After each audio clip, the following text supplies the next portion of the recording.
So mga boss, ayan, nakita nyo na, umuulan sa labas. Ayan yung paninda natin mga boss, wait lang ha. Buksan ko lang ito.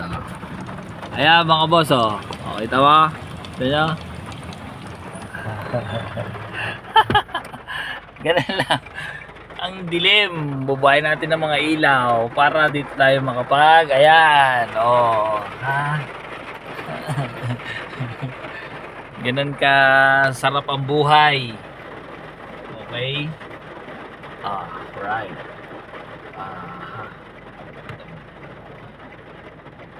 Paano ba? Inaabot tayo ng ulan. Andito tayo sa Kalamba, sa plaza.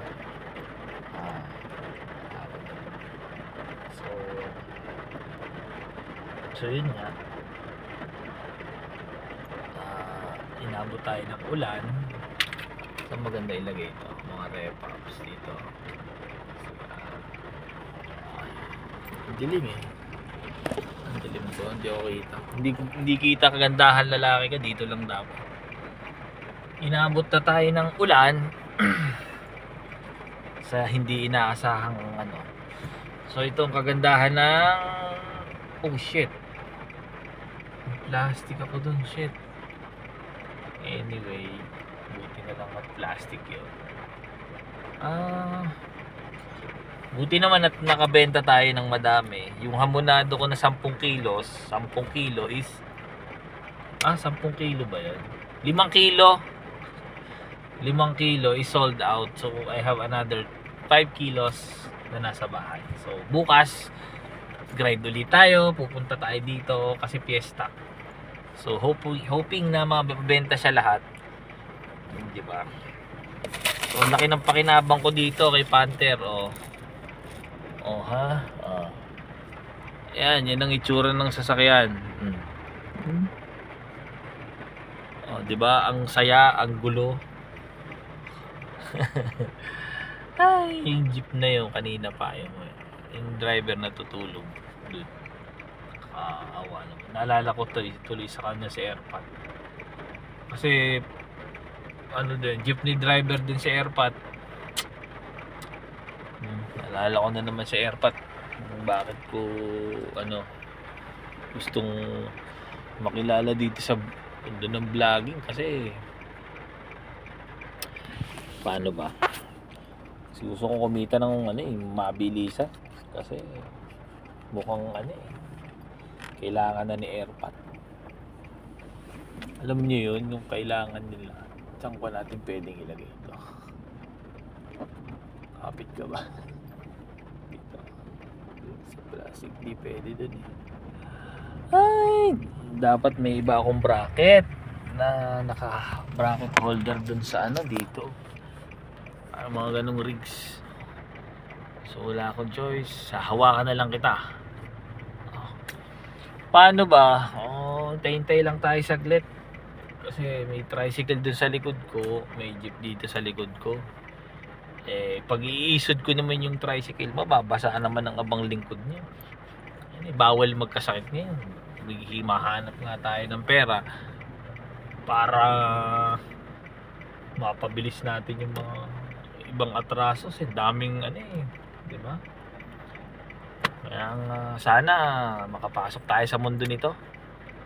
Makapasok tayo sa mundo nito ng vlogging. Siyempre alam niyo na, di ba? Ayun, dahil idol din natin yung mga tumutulong din tayo. Sabi ko nga sa inyo, papasukin lang ako talaga dito, promise. Babalik ko agad.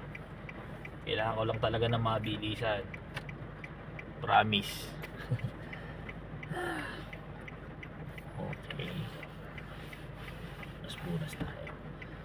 So, ano pa? So, hirap no? Tingnan natin ulit lakas ang kalaan. Ayun yung Kalamba. Alright. Kita nyo? Boss. Ito yung paninda natin. Check again. Ayan. So, mahina na yung ulan. Pero ambon na lang. Dito muna tayo sa sasakyan. Ang gas ko is ano, nagbi-blink na rin ata na naman. Anyway, ganun talaga. Ano ba to? Nakailangan na ako. 5 minutes lang, saglit lang to. Parang ano siya. Ano pa? Ano pa? Wait, ilagay ko pala sa bracket. Ayan. Yan, okay. Oh. Yan. Ganun siya. At least may holder ako. Yan, di ba? Umiikot kasi sira na. Sira na rin yung bracket. Kakabili ko lang ng dalawa. Yung isa okay, yung nilagay ko yun sa ano. Kasi ito yung sira na. Umiikot na siya. Wala na yung kapit dun sa bolt niya. Mag-uuwi na yung mga tao kasi yun nga, umulan. Nakakalungkot lang kasi yung mga vendor doon syempre magtitinda ng kwek-kwek, siomai, siopaw, pares, ayun, syempre napurnada dahil kung ano siya hanggang ano pa to ibang oras sa 7:34 lang, time check 7:34. So yun, sayang, kawawa naman sila kita. So ganun talaga siguro ang buhay, no? Kasi yung uuwi na yung mga yan pagka after simba. Kasi yung ibang tao after ng simba, maganda kasi pasyalan tong plaza so ikot muna sila dito, tapos kakain sila dun ng kwek-kwek, yung mga tusok-tusok, fishball, yun, kikiam. Ngayon since umuulan na, ayan, uwi na, diba? So sila malungkot kasi nga mahina yung benta. Walang benta. Actually may benta kaso hindi ganun kalakas. Buti ako yung naging bumili sa akin ngayon, may mga random client ako, customer bumili. And then meron bumalik, yun nga sabi ko kanina doon sa isang video ko. Kumuha siya ng 2.5 kilos. Kasi nagustuhan daw ng mga katrabaho nila, meaning nagdala siya ng baon, natikman, diba? Yung sinasabi ko. Once na natikman na ng ibang tao, once na natikman na nila, ako na yung hahanapin nyo. Ako na. Eto na to. Ako na hahanapin nyo para bumili ng item. Yung sinasabi ko na, ano lang tayo, tiyaga lang. Kasi ang gusto ko dito is permanent client, long time. Ang dilim talaga. Pag dito para akong asuhang multo. Dito talaga magandang spot. Yan. Wala lagyan ko dito ng spot. Wala din. Puro mga to. So hindi na siguro umuulan. Wala na. So hintayin lang natin to mga 10. Ang gamit ko pangit din ang kalat. May perfume pa ako dyan. Pakita ko yung perfume. Oops. Okay. Diba? Ang best seller ko nito Man of the Hour then Elite. So actually Elite kasi yung Man of the Hour is siguro 2 lang client ang bumili, mga katrabaho. The rest is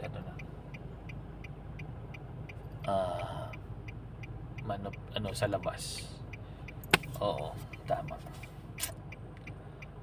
Okay, wawa naman, umuulan pa rin sa labas.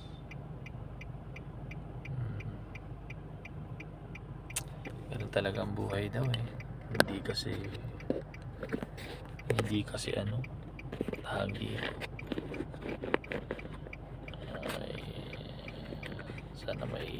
Sana may patong ko din sa jacket. Para at least kahit nangakangalay. Ayaw ito Ayan. Ayan, ayan. Ay, nakang.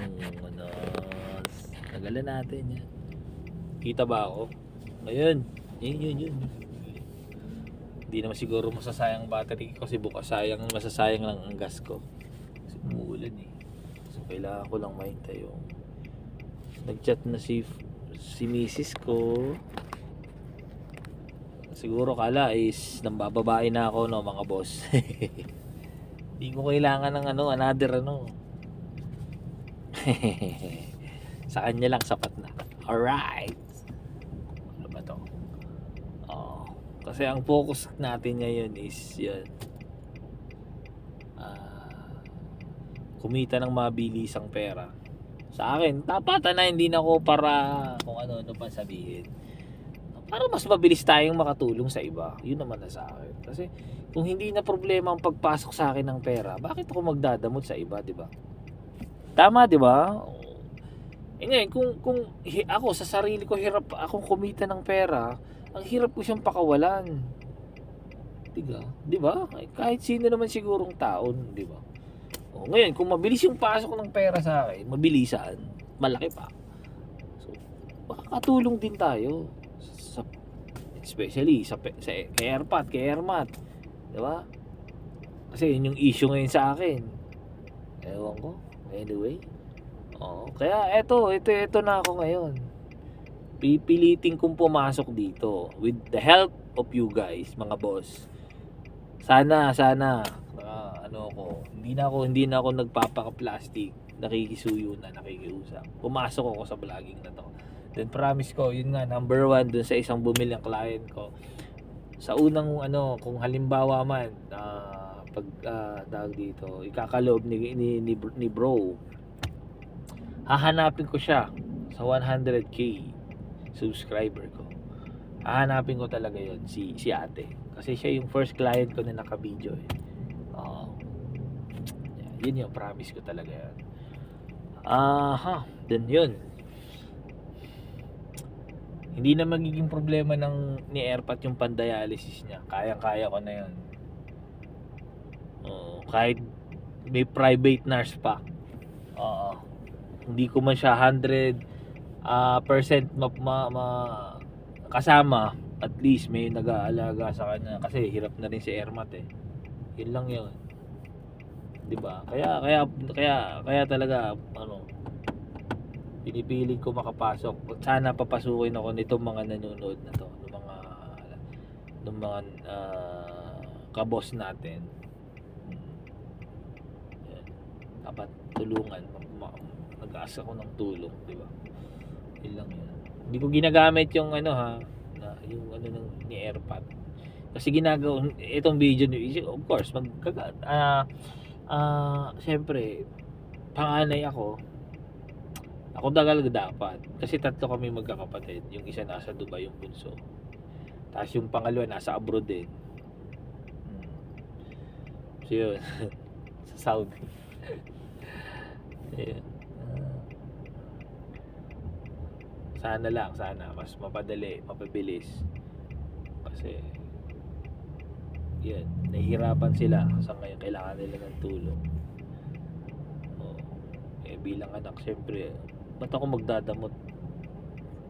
Tatay ko yun. Ano ba kayo? Sige, ang wino-worry ko, isang hospital na nagugulo yung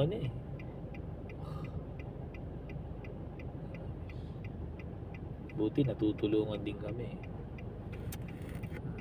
ng ibang mga kamag-anak. Pero hindi naman kasi laging dapat aasa doon, di ba?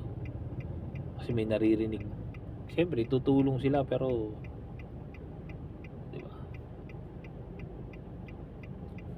sana makapasok ako kasi para hindi na namin problema yung ni Airpat. Tsaka matulungan ko din kung yung tinano, yung mga gaya nitong mga tao na isa rin kagaya ko ngayon. Siguro makapagpa-business ako ng longganisa. At saka ito. Gusto ko ito yung ano, tumapat dun sa ano. Hindi naman tumapat, maging. Ito. Omen may man of the hour pa ako. Oh, paano ba? Oh, yan, kita nyo. So ito yung gusto kong sumunod dun sa pensyonado, malay mo. Makatulong ako. Ano ko nang magbebenta nito. So syempre dagdag trabaho dito. Then sa production ng pabango, kukuha ako ng mga tao, 'di ba? Trabaho pa rin 'yun.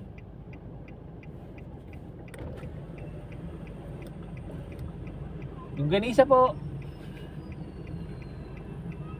So hindi na umuulan, mga boss. So naka 15 na ako. Tatry ko lang ng 20. Patay ko na to. So yun lang mga boss, no.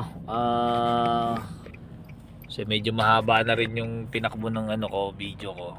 Uuwi na si Mrs. Si DMX. DMX yung ano, yung rakiterong daddy ng Alamba. So lagi kong sinasabi, keep safe everyone. Love ya.